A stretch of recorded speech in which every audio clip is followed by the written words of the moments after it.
success. If you have success, then it doesn't matter at the end of the day, because people say, oh, that was just a bad period. Do you think you can, though, in the circumstances? Yeah, we will. I think we will. Because we're the kind of club that we're together. Because if you look at us, there's not many people outside Arsenal fans who like Arsenal Football Club. And that's why we're, as a club and players and everything, we're together. And that's all that matters. It doesn't matter about the personnel. All it matters about is the club and what Arsenal means to people.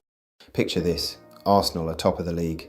They're playing some of the best football in England. Young stars are shining. The Emirates is louder than it's been in years. But instead of admiration, you hear something else. They'll bottle it. Oh, they're just set-piece FC. Or please, anyone but Arsenal win the league.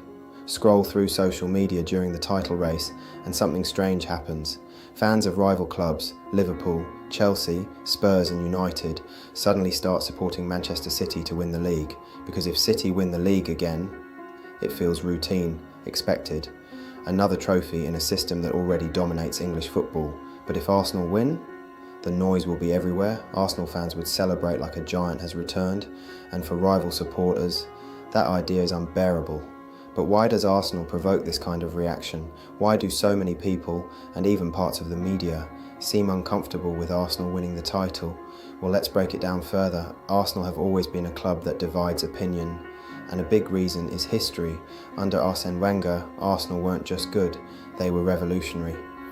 They changed English football with technical, attacking football that was years ahead of its time. Then came the season that still annoys rival fans today, the 2003 to 2004 Premier League season. The Invincibles, an entire league campaign without losing a single match, led by icons like Thierry Henry, Patrick Vieira and Dennis Bergkamp. It was dominance, and football fans have long memories. When Arsenal start challenging for titles again, rival supporters remember that era, and they don't want it repeated. And perhaps another reason why Arsenal gets so much backlash, the fan base. Arsenal supporters are everywhere, online, in stadiums, across the world, and when Arsenal are winning, they're loud, very loud. Players like Bukayo Saka, Martin Odegaard and Declan Rice are celebrated heavily by the fan base. But to rival fans, that celebration can feel like arrogance. So when Arsenal slip up, rival fans pile on instantly, because in football culture, the louder you celebrate success, the more people want to see you fail. This season, a new insult has been thrown at Arsenal. Set-piece FC. Whenever Arsenal score from a corner or a free kick, rival fans rush to dismiss it. That's all they do. They can't score proper goals. But here's the reality. Set pieces are one of the hardest things to defend in modern football, and Arsenal have turned them into a weapon. Under Mikel Arteta, Arsenal have become one of the most dangerous teams in Europe from dead ball situations. Yet instead of praise, it often becomes another way to discredit them, because when a team you dislike finds a new way to win, you try to downplay it. But in tight title races, those goals matter. Sometimes one corner kick, one free kick can decide the entire season. Another reason Arsenal face constant criticism comes from recent history. Whenever they're in a title race, the same word appears. Bottle jobs. Every drop point becomes a crisis. Every draw becomes proof Arsenal can't handle pressure. And the media pushes that story again and again. Meanwhile, other teams can lose games quietly without the same long-term label. But with Arsenal, every slip becomes a narrative. And once a narrative sticks in football, it spreads everywhere. And then there's the man leading it all, Mikel Arteta, young, intense, obsessed with winning. Some fans love his passion, others think he's too animated, too emotional, too outspoken. When he celebrates big moments, critics say he's over the top. When Arsenal question referees, it becomes a major talking point.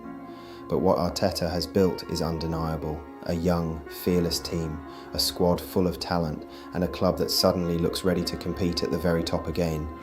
And maybe that's the real reason Arsenal are so disliked right now.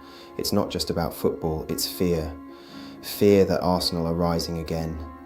A team full of young stars, a manager with a clear vision, a fan base ready to explode if the title returns to North London. Because if Arsenal actually lift the trophy, the celebrations won't just last a day, they'll last all summer. And the rest of football will hear the same message over and over again. You doubted us, and maybe That's exactly why so many people don't want Arsenal to win the league. Here's another. That's what happened the following Monday, though, as the FA Tribunal on the Old Trafford fight decided to hit Arsenal where it hurt, in the title race. At London Colney, it was time for a team talk. Number two, it's the first opportunity I've had to talk to everybody after the tribunal decision. And the media are enjoying it. The majority of the media are enjoying it. Enjoying us getting all this stick, because normally nothing comes out of Highbury, right? And they're enjoying it. Again, lads, there's one way to handle it. Just keep winning matches. They're looking at us, and the stick we've been getting the last couple of weeks, right? It seems fashionable just now to jump in the bandwagon and get into Arsenal. It's fashionable.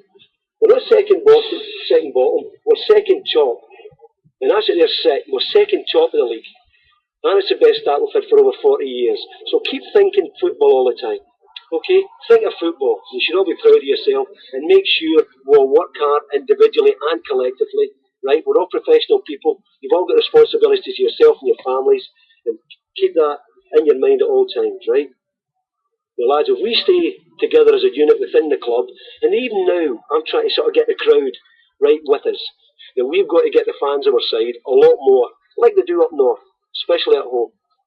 Right? We've got to get them, included in it, because I'm getting loads and hundreds of letters telling us, right, about how unfair it is that the media are jumping on top of the bandwagon, why are we getting bad press? We've got to get the fans on our side. You go up north, it's almost like a gold star. You go to places up there, and then we've got to do the same with our fans. And I'll put them up, don't worry about that. But lads, we've got to watch our behaviour, I'm telling you right now. But that means we've still got to tackle, we've still got to close down, we've still got to challenge.